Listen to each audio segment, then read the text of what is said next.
Hola, muy buenas a todos. Soy el doctor Pablo Hurtado, cardiólogo, perfilado en insuficiencia cardíaca, y hoy voy a hacerles un resumen sobre lo más novedoso de la insuficiencia cardíaca en el último año 2021, con el objetivo de tratar de mejorar la habilidad de los médicos para el diagnóstico y sobre todo el tratamiento y seguimiento de los pacientes que tienen esta enfermedad, este síndrome tan grave como lo es la insuficiencia cardíaca.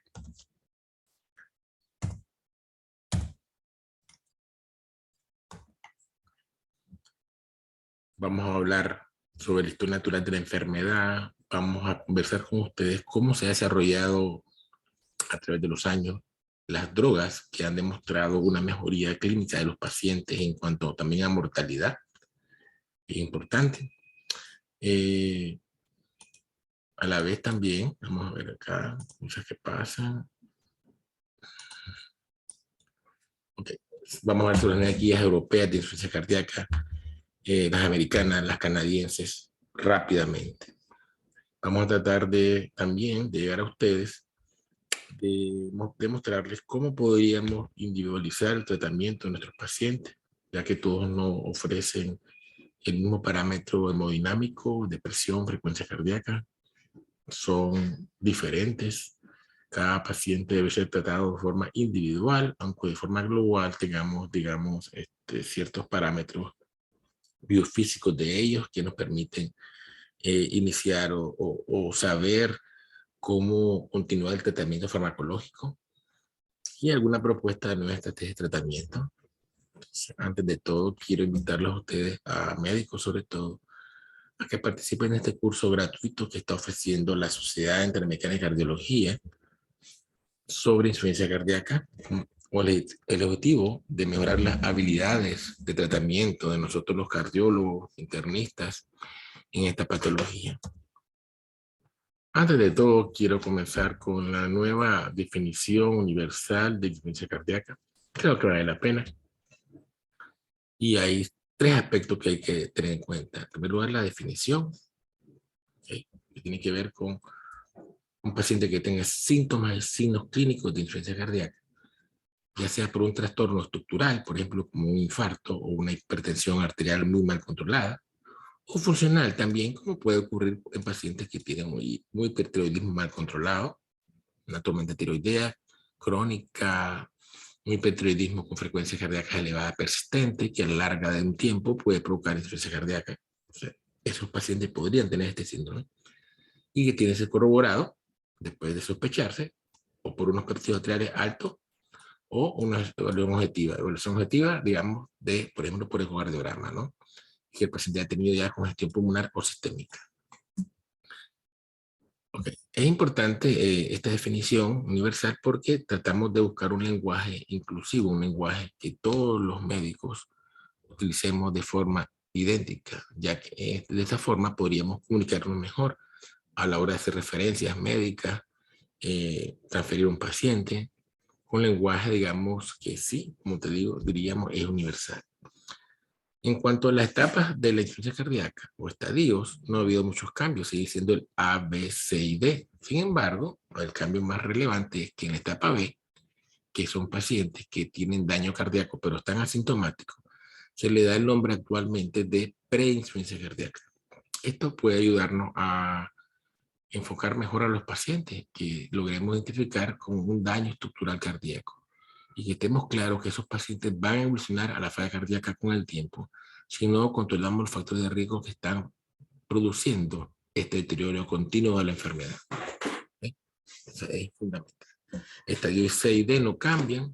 Recordemos que son pacientes que ya han tenido presentado signos de insuficiencia cardíaca, congestión, disnea, con un daño estructural, por supuesto, o bien por causas funcionales.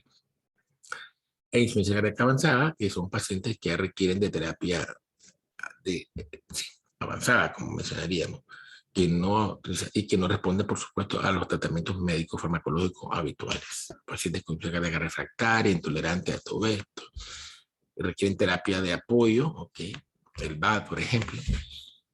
Y en relación a la clasificación nueva de la insuficiencia cardíaca de acuerdo a la fracción de eyección, hay un consenso, tanto de la sociedad europea como la americana, que plantea que, bueno, todo aquel paciente que tenga una fe de menos de 40% se le va a llamar, se le sigue llamando insuficiencia cardíaca con fracción de eyección reducida, pero cuando la FEB está entre un 41 y 49%, se le va a llamar actualmente insuficiencia cardíaca con fracción de eyección ligeramente reducida, quedando atrás el concepto de fracción de eyección con rango intermedio, okay, o borderline inclusive. Que fracción de eyección ligeramente reducida. Y más del 50%, una fracción de eyección preservada. O sea, son pacientes que tienen al final insuficiencia cardíaca, pero tienen fracción de eyección más del 50%.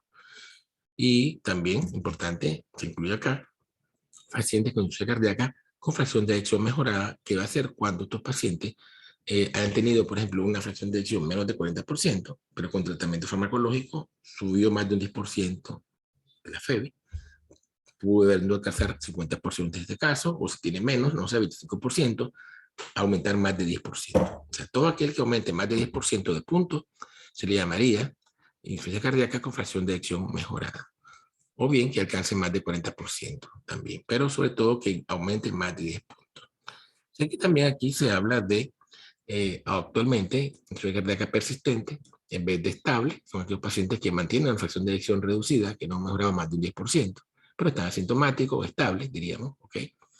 Y también insuficiencia cardíaca en remisión, más que recuperada, que eso se habla sobre todo en pacientes que estuvieron ingresados y que han salido de la terapia.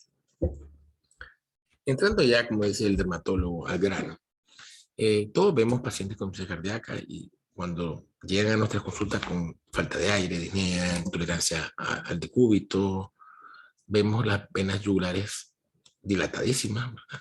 Entonces signos de congestión venosa, que a la vez esto traduce con aumento de presiones hemodinámicas a nivel de la arteria pulmonar. Este paciente está jadeando con disnea, nos impacta, lo vemos sofocado, angustiado, nos pide apoyo, ayuda para mejorar.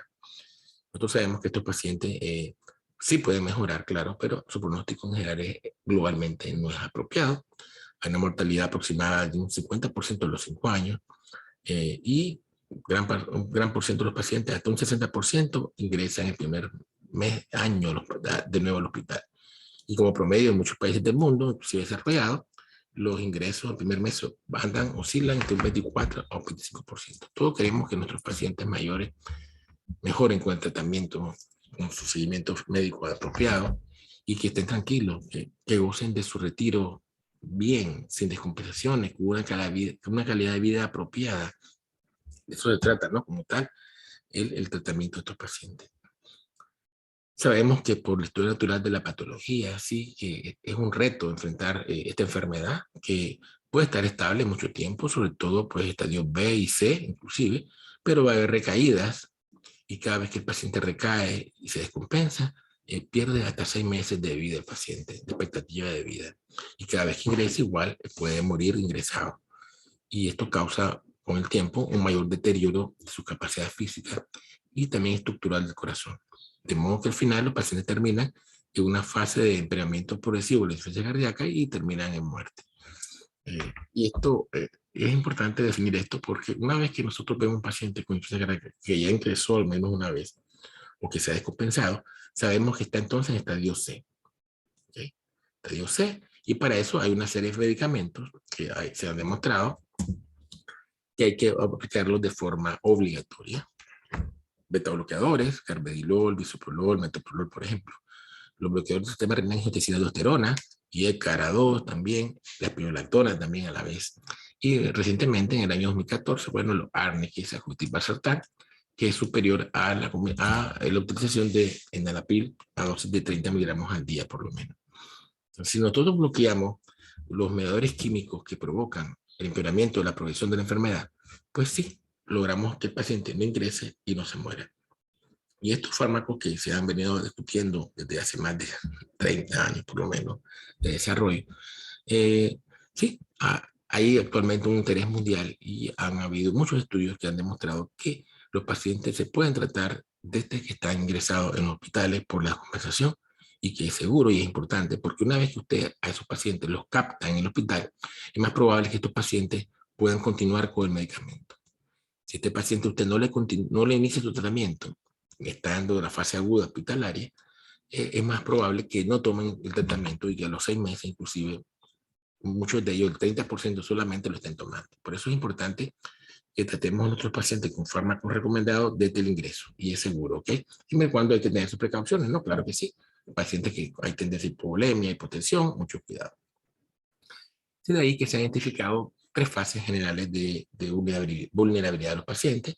La fase aguda, que es cuando requieren tratamiento endovenoso, con furosemida, por ejemplo. La fase de transición, cuando pasamos de vía endovenosa a vía oral, le damos de alta. Y la fase de tratamiento crónico, o diríamos a largo plazo, que es donde vamos nosotros poco a poco titulando los medicamentos diferentes, IECA, Aradox, Sacubitril/Valsartán, metolquidadores, prolactona, para optimizar el tratamiento y lograr que el paciente no ingrese y no fallezca. Esta historia de fármaco ha durado desde el año 86 con el estudio Bar Health, perdón, ha comenzado, digamos, bueno, ya eran 24 más, 40 años por lo menos de desarrollo farmacológico.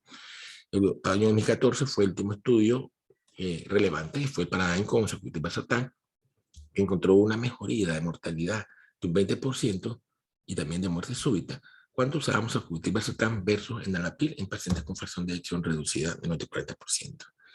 Y no fue hasta el año 2019 con el estudio de DAPA-HF, con dapagliflozina, que se rompió ya realmente de nuevo, nos impulsamos un poco más los cardiólogos para tratar mejor a nuestros pacientes, porque no había nuevos fármacos que demostraran que se podían agregar a la terapia estándar. Entonces, a partir de 2019 se han descubierto otras moléculas de estos grupos de SGLT2, empagliflozina, dapagliflozina, por ejemplo, que sus resultados son homogéneos y que han demostrado que cuando lo aplicamos a pacientes con insuficiencia cardíaca que tienen fracción de eyección menos del 40%, se mueren menos del corazón, se mueren menos de insuficiencia cardíaca e ingresan menos al hospital. Ya hablamos que cada vez que el paciente ingresa al hospital tiene 6 meses menos de expectativa de vida. 30% por lo menos de reducción de ingresos por falla cardíaca de empeoramiento, muerte cardiovascular 18%. Ambos parámetros de forma significativa. Y eso fue hecho con dapagliflozina, pero también se han hecho, como yo mencionaba, estudios con otros fármacos como empagliflozina. Hay estudios en fase crónica con fracción de eyección menos 40%, con y sin diabetes, que con estos fármacos, los SGLT2, se inventaron para pacientes diabéticos, pero realmente donde tienen mayor impacto clínico son en pacientes con insuficiencia cardíaca sin o con diabetes. También hay un estudio de empagliflozina con fracción de eyección preservada más de 50% y también funciona, disminuye ingresos y mortalidad pacientes con y sin diabetes, que conste. Hay estudios actuales que se han hecho con pacientes ingresados a los cuales se les ha brindado SGLT2. En este estudio fue el Impulse, que más al final vamos a hablar de eso, y que sí también disminuye ingresos hospitalarios y mortalidad desde el mismo primer mes de los pacientes, en pacientes con diabetes y sin diabetes, que han tenido insuficiencia cardíaca, con fracción de eyección normal, o preservada o reducida, pero con parámetros de biomarcadores elevados, que conste, y también estudios con sotagliflozina, también inclusive de este que está ingresado. O sea, sí, en los últimos 2 años, a partir del 2019, ha habido un impacto dramático en esperanza de vida de nuestros pacientes con insuficiencia cardíaca al agregar estos fármacos nuevos que son los SGLT2 para pacientes que tienen insuficiencia cardíaca, fracción de eyección reducida y ahora con el estudio PRESERVE en empagliflozina, ¿okay? En pacientes que sí hayan presentado síntomas de insuficiencia cardíaca. Entonces, bueno, ¿qué es lo que hay? Okay. Estos fármacos, los SGLT2, se descubrieron al final de los IECA, los Aradox, los beta-bloqueadores, ¿no? Y por eso, en el 2016, se agregaron a las guías como fármaco coadyuvante. Usted tenía que titular primero IECA y beta-bloqueador. Si el paciente seguía congestivo, agregaba la espionlactona. Y si el paciente era intolerante al IECA, usted le daba ARNI, y así sucesivamente. Era una terapia escalonada lo que se proponía. Y esta terapia escalonada, como todos sabemos, los cardiólogos que vemos falla cardíaca, lleva tiempo, hasta 6 meses por lo menos, para usted lograr titular un 50% de la dosis de los pacientes, lo cual cuesta tiempo y vida de los pacientes. Y muchas veces no lo logramos. Entonces, seguimos dando dosis bajas de un IECA o Aradox, y después el beta, y muchas veces pues de espionolactona, que en muchos países no se brinda como debería ser, aunque es fácil brindarla. En resumen, estoy a tiempo y se ha visto que hay un fracaso de la titulación de las dosis de los pacientes porque no se dan como debe ser y eso ocurre inclusive en los países desarrollados. ¿Y qué pasa entonces? En el año ya 2021 hay un consenso internacional, aquí canadienses son los primeros los canadienses que incluyen en sus guías los SGLT2, pero con el planteamiento de brindar terapia horizontal. Es decir, que todo paciente que tenga insuficiencia cardíaca fracción de ejecución reducida debe dársele de entrada los 4 fármacos y no la terapia escalonada que se estaba proponiendo o era el esquema que se estaba siguiendo hasta el año 2020. ¿Okay?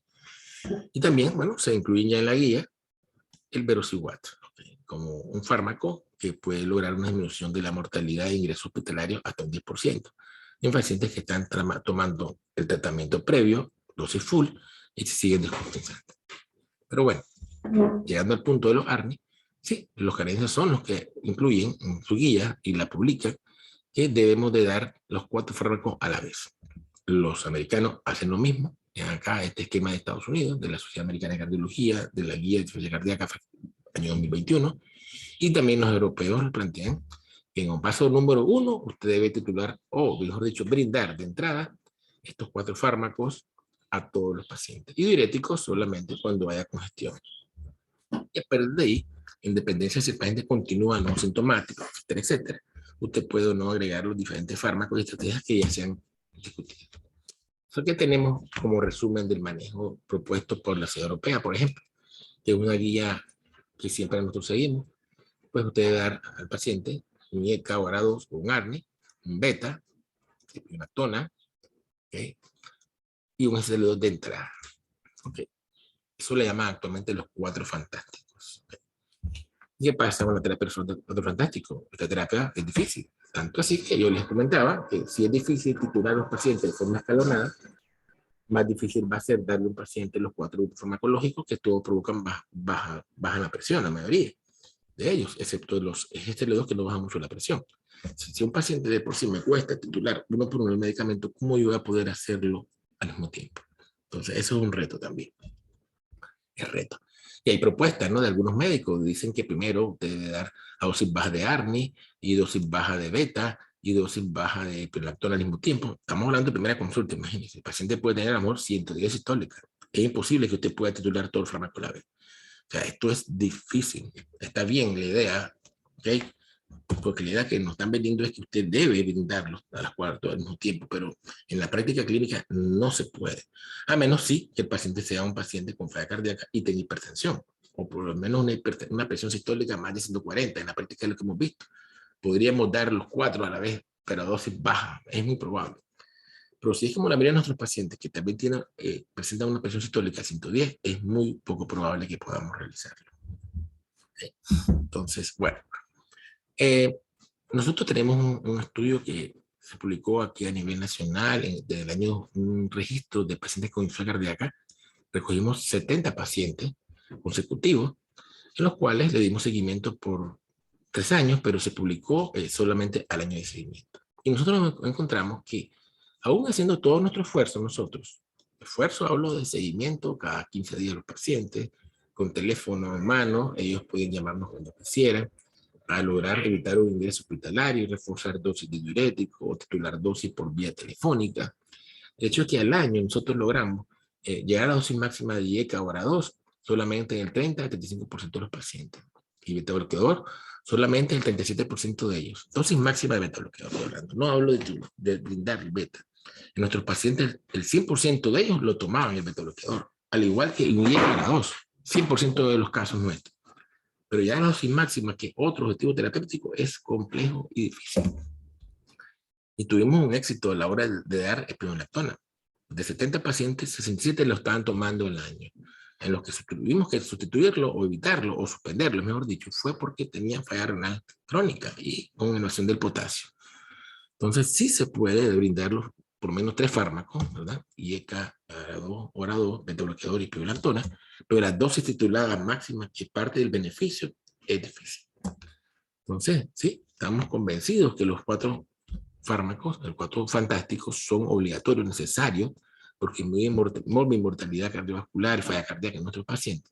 Pero reconocemos que hay dificultades con los beta bloqueadores, porque bajan la fricción y también la frecuencia cardíaca. Entonces, al agregar este nuevo fármaco, que son, por ejemplo, la dapagliflozina o empagliflozina, pues sí, habría dudas. ¿Okay? Estos fármacos son nuevos, por lo tanto, los pacientes ya están tomando beta bloqueador, un bloqueador de receptores de angiotensina y espironolactona, y se les agregó. Por eso fue que iban de último. Entonces, ¿cuál sería la duda? Bueno, el estudio inicial que se hizo con dapagliflozina, no estaban tomando muchos pacientes valsartán, solo un 10%. Entonces, podría haber duda, entonces, que este fármaco, ¿en qué momento es apropiado? O sea, ¿qué fármacos tiene que estar tomando el paciente para agregarlo? Bueno, hay esos estudios del estudio de etapa HF que ha encontrado que el paciente puede estar tomando un beta con espironolactona, puede estar tomando un beta con un bloqueador de receptores de angiotensina, dígase IECA o 2, puede estar tomando los 3, y los beneficios siempre son importantes. Usted puede agregar el SGLT2 independientemente de la combinación que el paciente tenga, y siempre hay beneficios. Vean, un 34% de reducción de las complicaciones si el paciente está tomando IECA y beta, por ejemplo, y un 28% de reducción de los riesgos si está tomando IECA o 2, beta y espironolactona. O sea, usted puede agregar el ARNI sin problema. O sea, eso da seguridad. Y también igual pasa con la empagliflozina. Este es un estudio que publicó el doctor Paque, mostró que al usar empagliflozina en pacientes que estaban tomando epilicina o sin tomarla, no había diferencias importantes de eso. Por lo tanto, el efecto funciona. Funciona la EMPA, agregarlo a este esquema, ¿ok? Estar tomando fármaco para falla cardíaca con o sin sacubitril/valsartán. Y también, como se sabe que estos fármacos tienen cierto efecto diurético, pues se planteó que tal vez solamente era importante brindarlo a pacientes que tenían sobrecarga de volumen, que hacían congestión pulmonar, edema periférico, que tenían crepitantes, o que tenían elevación de los péptidos adrenodiuréticos. Pero también sus estudios de la empagliflozina se encontró que el beneficio era independiente del estatus polémico del paciente. ¿Vean? 29% de reducción de los riesgos, y aquí por este lado tenemos 19%. Okay. 19% así mismo. Entonces, sí se puede utilizar en pacientes, o si hay beneficio de la empagliflozina con pacientes que tienen sobrecarga de volumen o sin sobrecarga de volumen. Y a la vez hay subestudios del estudio de APA-HF con dapagliflozina, que los beneficios en reducción de mortalidad por insuficiencia cardíaca y regresos van a darse independientemente de la edad del paciente, el grado de función renal del paciente, si es o no diabético el paciente, si ha estado ingresado o no el paciente. Entonces es importante. Y algo también relevante es que no deprimen mucho la presión arterial, porque ellos sí tienen cierto efecto diurético, pero el edema que reduce es más que todo el edema intersticial. Y ese edema intersticial del tejido se recoge, va al volumen circulatorio, y de esta forma por eso la presión no cae tanto, contrariamente como ocurre con los diuréticos como la furosemida, que depleta volumen intravascular y por eso causa activación del sistema nervioso simpático con mayor taquicardia. Por eso es que el diurético de uso despiadado, sin indicación o exceso, o no lo retiramos cuando debemos retirarlo, pues termina perjudicando a nuestros pacientes con hipovolemia, hipotensión y actividad simpática aumentada, lo cual desde el punto de vista clínico podemos verlo por tendencia a vasoconstricción o aumento persistente de la frecuencia cardíaca en los pacientes. Entonces, bueno, ¿desde cuándo es que se logran estos beneficios? Bueno, hay un estudio en Pereo Reducer que fue hecho con empagliflozina de fracción de acción reducida. Se encontró que el beneficio era reducción de riesgo vean, desde el día 12, antes del mes. Es extraordinario este beneficio. No hay que demorarse tanto, no demora meses ni años para obtener este beneficio clínico de reducción de riesgo de ingreso del paciente. Es inmediato prácticamente. Ahora bien, si el paciente es alérgico, si está embarazada o tiene un índice filtrado menos de 20 mililitros o hipotenso menos de 95, pues no pueden utilizarse en ese momento. ¿Okay? Entonces, bueno, ya hablando de lo concreto, de la falla cardíaca aguda, ya hablamos de la crónica. Cuando el paciente está estable o conocido con un tratamiento, me llega a la consulta, lo reviso, se descompensó reciente o no mejorado, veo que le falta el SGLT2, DAPA o EMPA, se lo puedo brindar. Pero ¿qué pasa con los casos que debutan conmigo con falla cardíaca? que los tengan ingresados o recién valorados. ¿Es seguro? ¿Es confiable? Bueno, tenemos acá el último estudio, el estudio Impulse, que es con empagliflozina en pacientes con falla cardíaca, fracción de eyección, ¿okay?, reducida, los cuales ya han tenido ingresos por falla cardíaca, y se valoró si este fármaco, bien darlo desde el ingreso, era capaz de reducir los regresos hospitalarias, las idas a emergencia repentina, no programada, y también pues la muerte. Ese es un tipo de estudio que le llamaron, o sea, el método epidemiológico es win ratio, el cual comparaba variables contra variables en los grupos de los pacientes, en los que recibieron placebo y los que recibieron el fármaco. Este estudio, Impulse, valoró muerte, eventos de insuficiencia cardíaca aguda, tiempo de acudir a la emergencia desde que viene el fármaco y calidad de vida. Entonces, en resumen, este estudio importante incluyó pacientes ingresados que pudieran estar con furosemida endovenosa ingresados, recibiendo, pero no tenían que estar con amina, ni tampoco requerían un incremento de la dosis de diurético. O sea, de esta forma tenían una estabilidad hemodinámica. ¿Okay? No pueden estar tampoco recibiendo nitroglicerina endovenosa, ni tampoco hipotensión, por supuesto. ¿Okay? Y por supuesto tienen que estar con un BNP alto, ¿no? Por falla cardíaca aguda. Esto tiene que ver con las características de los pacientes, sin diferencias en cuanto a las comorbilidades, la edad, un grupo bastante homogéneo. Es importante, vean, sí, se incluyeron también pacientes con fracción de eyección más de 40%. Los pacientes con ambos valores de FEBI, menos y mayor de 40%. Entonces, resultados fundamentales. Sí, hubo un beneficio clínico significativo en los pacientes que tomaron empagliflozina ingresado, con un riesgo, ¿ok? Un riesgo de muerte para los pacientes que tomaron empagliflozina de 4.2% y el placebo 8.4%, casi el doble, menor riesgo de experimentar muerte en pacientes que tomaron empagliflozina desde el ingreso. Y los eventos de falla cardíaca igual fue superior en el grupo empagliflozina y el grupo placebo, al igual que mejoría la calidad de vida. Entonces, los resultados son homogéneos, tanto pacientes con FEBI menos de 40% como 40%. La cosa es que ingresen por falla cardíaca, ¿ok? Usted puede darle empagliflozina a estos pacientes. Y es importante, desde el día 50 ya hay disminución de los eventos cardiovasculares, hasta un 35%. Y también hay una disminución del peso de los pacientes, que en cierta forma también ayuda a mejorar la congestión.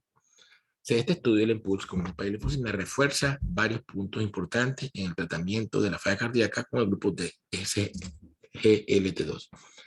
Son indispensables, seguros para dar al paciente tratamiento óptimo para que no ingrese. Y importante es que se puede brindar inclusive con un índice filtrado para estadio 4 de falla renal.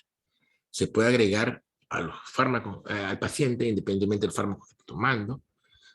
Ayuda a bajar el peso corporal, que es una de las variables que vemos nosotros en los pacientes, mejora su calidad de vida y sin efectos adversos muy relevantes. Entonces, recordemos que estos fármacos son de una sola dosis, no bajan mucho la presión arterial, no bajan la frecuencia cardíaca, ¿okay?, a menos que la reduzcan por la mejoría clínica del paciente y la mejoría hemodinámica. Entonces, no afectan el potasio, que siempre estamos atentos a eso.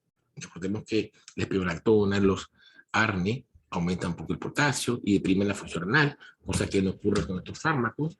Y cae, bueno, este estudio que fue reciente, el estudio DAPA-CKD, el cual encuentra que en los pacientes que tienen falla renal, brindar este grupo de medicamentos mejora en ellos la proyección de la enfermedad renal, para que no empeore, que conste, ¿no? Y también de por sí mejoró o disminuyó los ingresos por insuficiencia cardíaca. Entonces, la Sociedad Europea de Cardiología, en el afán de mejorar el seguimiento clínico de los pacientes y teniendo en cuenta, estando claro de que es difícil de tratar a los pacientes con falla cardíaca y brindarle a la vez estos 4 fármacos de un solo, pues propuso este documento, que les aconsejo que los médicos lo descarguen, el cual asume de por sí los retos que son estos pacientes para los médicos. Y está claro de que hay pacientes que por diversas patologías pueden o no recibir el tratamiento apropiadamente. Por ejemplo, un paciente que tenga un EPOC severo, puede ser que eso impida que titulemos de forma apropiada dosis alta beta bloqueador. Si tiene un paciente joven y tiene disfunción eréctil, pues igual el beta bloqueador posiblemente le empeore esto y no podamos brindarlo de forma apropiada. Ellos reconocen esto. También están claros que hay efectos adversos de los propios fármacos que pueden reducir la efectividad de los medicamentos por no dar dosis apropiadas, no dar dosis altas, o que el paciente inclusive lo suspenda.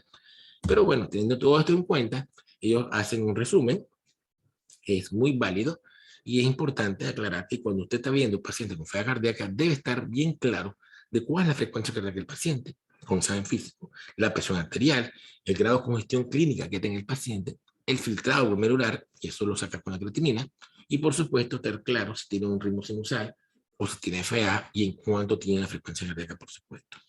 Porque en base a eso usted va a poder o no titular, o es más recomendable que comience a titular un fármaco inicialmente y otro que aguante un poco con una base más baja. Entonces, y es lo que ellos tratan de proponer acá con unos casi 14 perfiles hemodinámicos, el cual yo pues le resumo en esta slide. ¿Okay? Por ejemplo, insuficiencia cardíaca facilmente reducida, este paciente tuvo un infarto, ok, vamos a ver, si tuvo un infarto el paciente, y lo examinamos en la consulta, tiene 110,70, una presión más o menos apropiada, frecuencia 90, no está mal. Digo no está mal porque esta presión arterial, esta frecuencia cardíaca, me permite dar beta bloqueador a dosis óptima. ¿Okay? Difícil es cuando el paciente llega a la consulta con falla cardíaca y tiene 70, ya hay poco espacio para brindar dosis alta de beta bloqueador porque realmente va a provocar bradicardia y no vamos a poder dar dosis tope posiblemente. Llega muy congestivo, infiltrado borderline, ¿ok? Perfecto, entonces, bueno, este paciente, el SGLT2 va perfecto porque no me baja la presión, mejora un poco la congestión y el filtrado pulmonar en vez de bajarlo me lo mantiene o me lo mejora. Perfecto, puede de entrada. Pero por la presión, como la tiene el paciente, no puedo dar dosis alta de IECA ahora 2 o sacubitril/valsartán. Tengo que dar dosis baja. Requiere diurético porque está con congestión. El diurético me baja la presión un poco. O sea, por eso, mucho cuidado con el bloqueador de receptores de angiotensina-aldosterona. Y lleva para el control de la frecuencia cardíaca, si está muy congestivo, tal vez no podría darle beta bloqueador de entrada, tendría que bajar un poco la frecuencia con amiodarona, digoxina un poco, que hago una intoxicación, verlo a los 3 o 4 días, 5 días, si está ingresado, pues más fácil todavía, mejor aún. Y cuando está ya sin congestión, empiezo a dar el beta bloqueador. El beta disminuye mortalidad por falla cardíaca y también por muerte súbita, por arritmia. Pero por estar tan congestivo no puedo darlo de entrada. ¿Okay?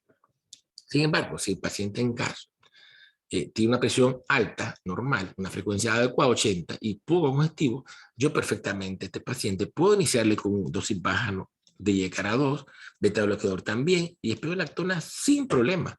Cosa que no podía hacer acá en el paciente que tenía un filtrado 35 de la espironolactona. No de inicio, por lo menos. ¿Ok? Y aquí sí puedo hacerlo, en este caso, que este paciente que tiene buen filtrado pulmonar de 45. Si estos pacientes que tienen una presión arterial adecuada, 140, una frecuencia más de 80, y están un poco congestivos con una buena función renal, usted puede dar perfectamente los 4 grupos de entrada. No hay problema. Y, bueno, puede dar perfectamente el SGLT2 a la dosis óptima, que es la dosis máxima recomendada, que es única. 10 miligramos de EMPA o 10 miligramos de DAPA. No lleva titulación de dosis. Se lo puede dar desde el mismo día, el día segundo ingresado, una vez que no requiere diurético endovenoso, que no requiere amina, ¿okay? Tal cual el estudio de Pulse recomienda. O si le da su consulta, pues se lo puede brindar desde que lo está viendo. Y después usted va a estar titulando el beta bloqueador, el YECARA2, según responda a la presión del paciente. Entonces, bueno, hay esquemas propuestos por la Sociedad Europea que resumen estos perfiles, vean más o menos como yo le explicaba a ustedes, en donde, bueno, en línea roja con mucho cuidado o no usarlo si el paciente es hipotenso, vean, frecuencia cardíaca alta, el beta, por supuesto, excelente, pero por la presión, igual, si es normal baja, el beta baja la presión también, lleva por la frecuencia, pero con cuidado por la presión. Entonces, todo esto es un juego clínico del paciente. Usted tiene que examinarlo de forma apropiada y a conciencia, y en base a eso y la habilidad que usted va creando cuando trate a estos pacientes, va a irlos titulando de forma apropiada. Para el final, ¿qué cosa? Evitar que el paciente empeore. Debe estar siempre vigilando los signos de congestión, signos de alerta de congestión, importante, que no tenga reflujo, que el pulso celular esté en 2 máximo, que no tenga dinero mínimo esfuerzo, que no tenga crepitante, que el paciente no le refiera empeoramiento de la intolerancia al esfuerzo. Todo eso usted debe valorarlo en cada consulta del paciente, ¿ok? ¿Para qué? Para tenerlo fuera del hospital, que siempre esté en celeste, en azul. Importante, la parte también novedosa de estos son los biomarcadores. No ha habido mucho cambio. Las guías actuales plantean que sí tiene indicación, uno, para diagnóstico sobre todo, y una vez que le va a dar de alta al paciente como marcador de pronóstico. Importante. Pero para dar seguimiento y definir mi terapia farmacológica, si es o no apropiada, o hasta dónde voy a titular los fármacos, no tiene lógica que lo utilicemos. Porque recordemos que los fármacos deben ser titulados hasta la dosis máxima que el paciente tolere. El eco es importante, se mantiene claro que sí, un ecocardiograma fundamental en pacientes con falla cardíaca, porque uno ve el valor del diámetro de las cavidades, los volúmenes, el grado de regurgitación mitral, el grado de hipertensión pulmonar que tenga este paciente secundaria a la depresión del volumen del ventrículo izquierdo. Y ojo acá, por si acaso, recordemos que no llevan sildenafil ni un fármaco parecido los pacientes que tienen hipertensión pulmonar secundario o en presencia de insuficiencia cardíaca izquierda. Esta hipertensión pulmonar es secundaria del ventrículo izquierdo a esa disfunción. Y lo que va a tratamiento es la disfunción del VI. Si mejoramos la función ventricular del ventrículo izquierdo, diastólica y sistólica, va eso a mejorar retrogradamente la función sistólica del VD y van a caer esas presiones pulmonares. No lleva esto tratamiento tal cual llevaría la hipertensión pulmonar primaria, ¿ok? Esta hipertensión pulmonar es secundaria de función izquierda y no lleva sildenafil. Aclaro porque lo he visto a veces, desgraciadamente, en crisis. Entonces nos da el grado de, por supuesto, clasificar al paciente, cómo está la FEBI, reducida, ligeramente reducida o preservada, qué grado de función diastólica tiene, más o menos cuál es la presión estimada de presión de llenado del BI, etcétera, etcétera. Fundamental. Y bueno, entonces hay terapias emergentes, sí, hay 2 nuevos fármacos que van a ser incluidos en las nuevas guías. Ya uno fue incluido, que es el Verosiguat, ¿ok? El cual actúa a nivel del GNP cíclico, provocando una reducción de la descarga ventricular, disminuye el engrosamiento miocárdico, el remodelado ventricular, la fibrosis, a nivel de la vasculatura arterial baja la vasoconstricción, disminuye la rigidez arterial, y esto hace que el paciente mejore un poco su calidad de vida. Este estudio fue hecho, el estudio Victoria, con dosis poco a poco incrementándose de fármaco, el Verosiguat, 2.5 cada 15 días se aumentó la dosis, 5 miligramos después, una vez al día hasta 10 miligramos, y en pacientes tenían una fracción de eyección reducida menos del 45%, tenían que tener claramente insuficiencia cardíaca, selección unos biomarcadores elevados, ¿ok? Porque ya estos pacientes, recordemos, están en terapia óptima teóricamente, ¿no? Y es un nuevo fármaco, y por supuesto, con todo lo que yo he hablado de la mejoría clínica de los pacientes y reducción de riesgo de mortalidad de los beta-bloqueadores, un 30%, epineptona 30%, yecarador 20%, 18%, sacubitril/valsartán 20% agregado. Obviamente, cuando usted va agregando fármacos, cuesta mejorar aún más esa mortalidad. Y este fármaco, bueno, logró una disminución de un 10% de los riesgos de muerte e ingreso. Y es importante porque el grupo placebo fue hasta un casi 40%. O sea, y este fármaco, pues, el Verosiguat, abre una ventana, está tanto en las guías europeas de insuficiencia cardíaca como en nivel de evidencia 2B, ¿okay? La indicación B, nivel de evidencia B, ¿okay? Y clase 2B. Debe ser administrado a todos los pacientes que tengan insuficiencia cardíaca que no mejoran con el tratamiento óptimo recomendado, independientemente estén en FA o estén en ritmosinusa.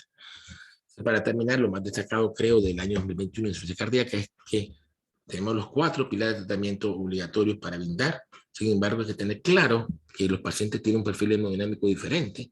Unos tienen presión normal, otros alta, otros baja, en los cuales los bloqueadores de receptores de angiotensina van a ser difícil titularlos porque tienen una presión limítrofe de 100. Si tienen función renal deprimida, cuidado con la spironolactona. ¿Okay? Sin embargo, estos nuevos fármacos, como son los SGLT2, nos abren el camino para por lo menos brindar este tipo de medicamentos que reduce los riesgos más del 20% de muerte por falla cardíaca e ingresos. Y este medicamento facilita realmente la titulación de los otros medicamentos porque mejora la función renal, no deprime la presión arterial y alivia los síntomas del paciente con la calidad de vida correspondiente. Yo creo que estos pacientes deben ser manejados sinceramente por cardiólogos porque son pacientes que tienen una expectativa de vida muy deteriorada, con mala calidad de vida, con una posibilidad de muerte del 50% a 5 años.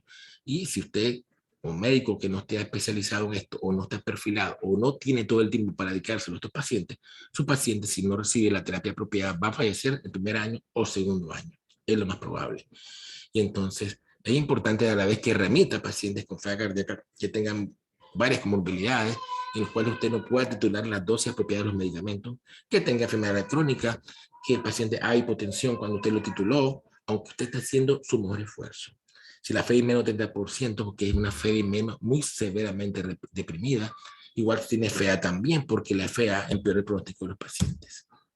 Entonces, yo agradezco pues la presencia de ustedes y espero que le hayan comprendido de forma apropiada lo que quiero transmitir es que estos pacientes requieren atención especial, son pacientes especiales porque quieren mejorar su calidad de vida, son nuestros abuelos, son nuestros padres, nuestros tíos, y que prácticamente, aunque la posibilidad alta que puedan fallecer, sí hay tratamientos, sí hay medicamentos que pueden prolongar esta vida. En nuestra experiencia, hemos logrado prolongar la vida hasta 12 años a los pacientes, hasta 12 años, ¿ok? En pacientes que estaban muy mal por infarto, muy mal, fracción de erección reducida de 28-30%, y bueno, la calidad de vida es fundamental. Hay que vivir la vida lo mejor posible. Muchas gracias por ver este video, espero que les haya gustado y bueno, pues nos seguimos viendo en el año 2022. Muchísimas gracias, un gran abrazo, se pide usted el doctor Pablo Hurtado, cardiólogo.